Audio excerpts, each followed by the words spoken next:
Hey there, Woodhouse204 here.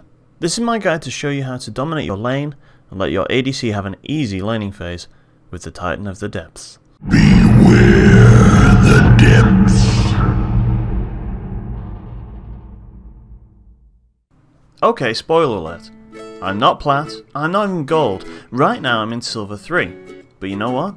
That means I'm stuck in the same elo hell as you, or most of you, and I know what works in solo queue and what doesn't. So when you see a team with 0cc because the assassin meta again and everyone is trying to play carries, you know who you should have a look at? That's right, it's this guy right here. So why is he so good right now, I hear you ask? It's because he can burst and trade extremely well at early levels, and when the enemy ADC only has one pot and a Doran's Blade to sustain with, it's very easy for Naut to spoil the party for them. So let's look at my runes and masteries to get an idea of how we start out. As you can see here, we start with armor reds, scaling health yellows and magic resist per level blues, and then we finish with more armor on the quints. Please note these are all defensive runes and we don't have any damage on there. The reason for this is that 9 times out of 10 at this elo, what will happen is that you will catch either a squishy support or their ADC, use your abilities, and then they will try to damage you. You see the problem with this? They're focusing you with all the tank stats, whilst I'm focusing the ADC, who only has damage. With these runes, if your ADC has any sense, they'll make good use of your initiation, and should easily win most trades. The masteries you'll be using are a fairly standard 0, 12 and 18, making sure to take Bond of Stone to get that damage reduction for your AD carry. So now let's look at his abilities and strategies. Nautilus' passive, Staggering Blow, deals scaling damage from his level and stuns his target a short period of time between half a second, scaling up to 1.5 seconds. The stun is the important part here, we're CCing any target we can get close enough to auto attack. So whilst your cooldowns are still in effect, you can still peel for your carries in a teamfight. You should remember though, that you can only stun each enemy once with this passive until it resets, which is a short period of time between 6 and 9 seconds.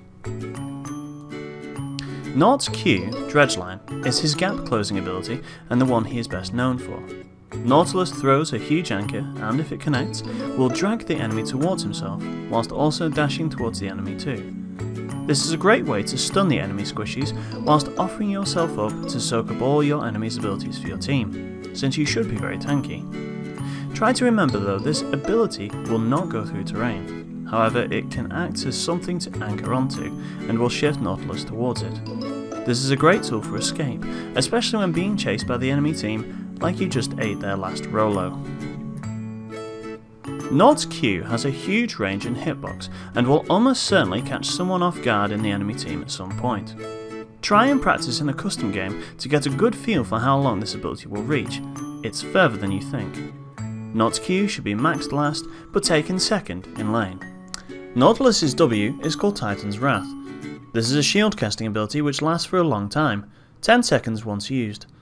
This is one of the abilities that allows Naut to trade so well in lane, since you can go in and soak damage but not actually affect your overall HP. This skill scales on maximum HP, which synergizes well with Face of the Mountain and other tanky HP items. Naut's W should be taken third in lane, but maxed second. Naut's E is Riptide. This is the one that everyone underestimates. It doesn't look like much, but this is the ability that will win your lane. When Naut casts Riptide, he sends out 3 waves on the ground around him, each of which deals magic damage and slows all enemy champions that it hits. Now there are a couple of really good things about this. 1. Enemy champions that are running away can be hit by multiple waves, doubling or even tripling the damage of this ability. 2. The cooldown. Naut's E starts at 7 seconds cooldown and will go down to 5 at max rank at 0% CDR. At 40% with your Dredgeline and passive, the slow on top of this will ensure that no one should be able to stick to your backline if you play correctly with this champion.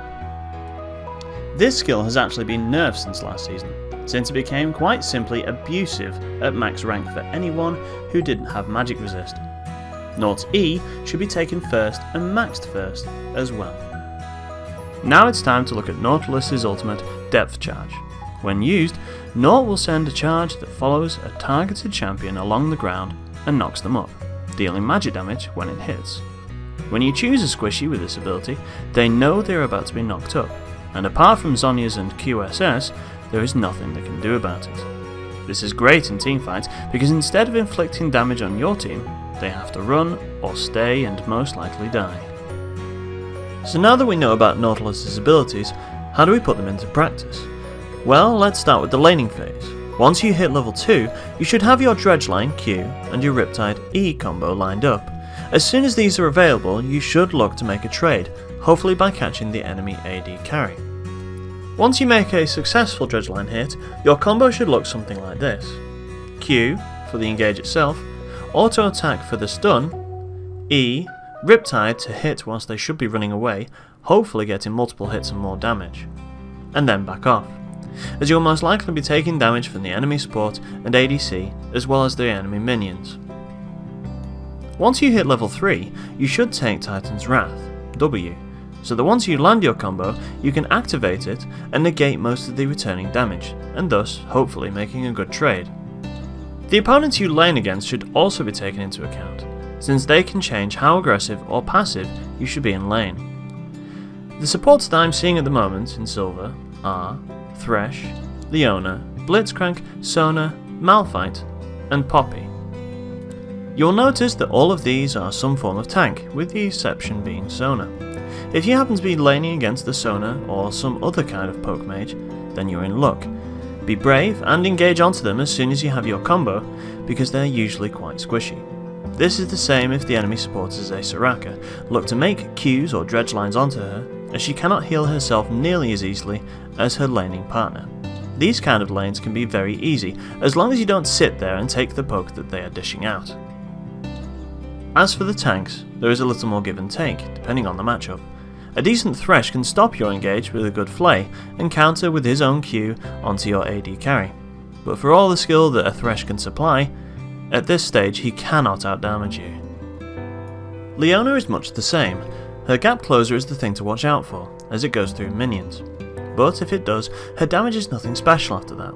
If she engages, you can simply auto attack her to stun her while your ADC escapes, or if you're too far away to do that, look to engage onto the enemy AD carry and damage him instead.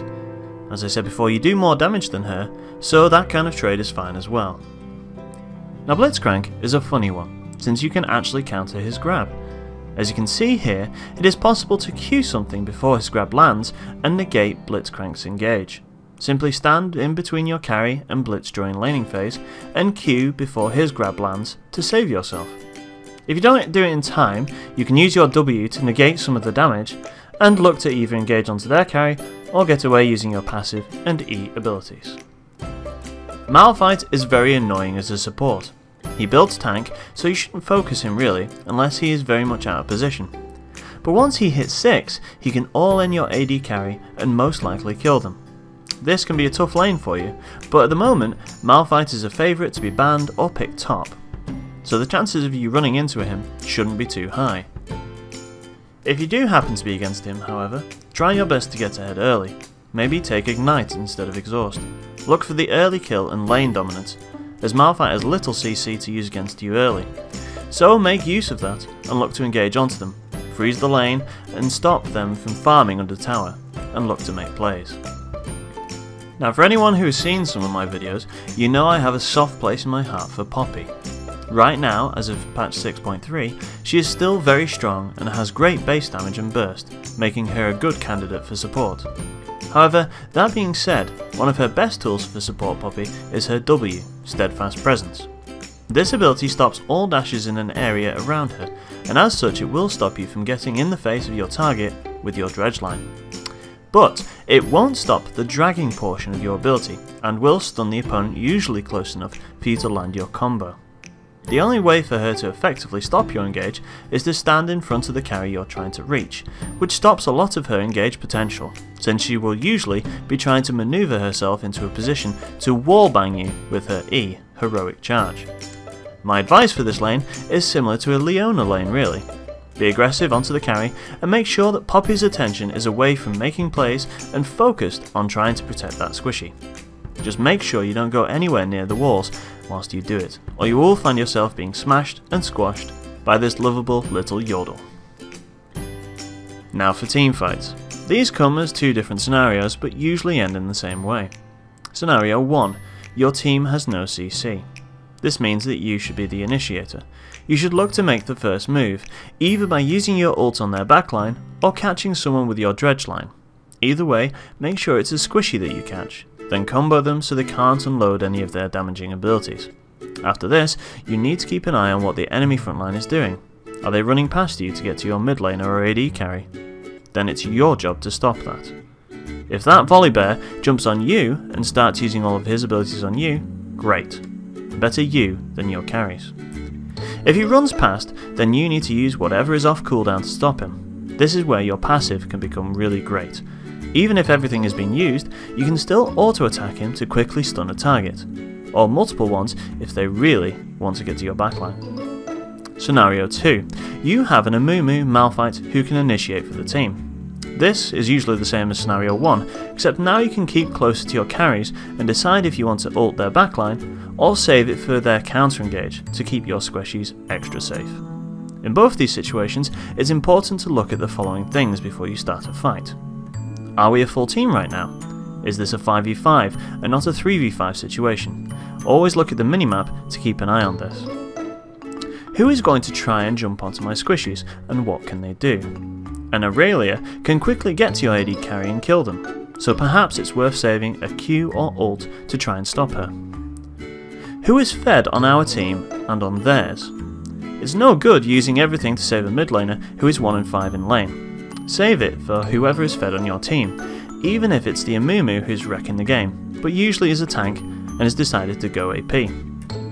Similarly, it's no good to focus a Yasuo who is 0 and 6, as apart from his ult, he should be quite useless by this point. Instead, look to the top laner who has gone to 4 and 0, or even the enemy jungler who's having a good game. Some of these are basic rules for teamfights, but it's good to have the right mentality for being the tanky support, especially one with as much crowd control as Nautilus. That about covers everything I wanted to say.